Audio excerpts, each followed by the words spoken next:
Bon, la raison est simple. J'ai fait une proposition au Conseil de sécurité d'un nouveau représentant spécial. Il y a une discussion au Conseil qui, quelques États membres veulent qu'on puisse avoir et un représentant spécial et un envoyé spécial. Cette discussion est en cours. J'espère que le Conseil puisse rapidement résoudre ce problème. Et naturellement, d'accord avec la solution trouvée dans le Conseil, on fera immédiatement les nominations nécessaires pour qu'on puisse avancer. Mais il faut dire, en tout cas, nous avons une autre représentante adjointe qui est en train de travailler d'une façon très engagée et dans le domaine des négociations 5+5 du côté militaire des deux côtés et dans le domaine du dialogue informel entre des représentants de Sarraj et des représentants de l'Aguila, qui a eu, comme vous le savez, au Maroc récemment des développements intéressants, et un certain nombre d'autres initiatives, notamment l'idée de la démilitarisation de Sirte, qui puisse faciliter un accord de cessez-le-feu. Pour nous, c'est évident qu'il faut un cessez-le-feu et il faut un processus politique.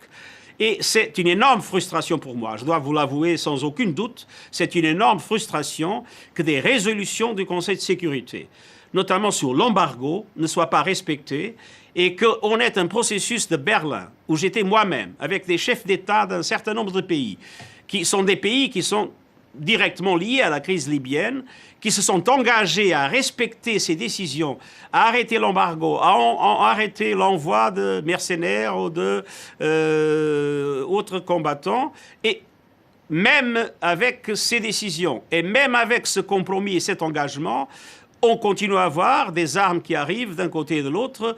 Et vraiment, s'il y a un arrêt dans les combats, c'est parce que cet arrêt, au fond, correspond à une croissance de la capacité militaire des deux côtés à tel point qu'ils commencent à se craindre mutuellement. Il faut absolument arrêter ce cercle vicieux. Il nous faut un cessez-le-feu et il nous faut une négociation politique. Il faut que les Libyens assument le contrôle de la crise libyenne parce que maintenant, il y a trop de gens qui s'y mêlent. Mais monsieur Antonio Guterres, vous dites qu'il faut arrêter de livrer des armes, mais vous ne citez pas les pays en question. Si vous voulez que votre voix soit entendue, il faut bien les citer. À qui pensez-vous? Non, mais c'est très simple. Il y a une commission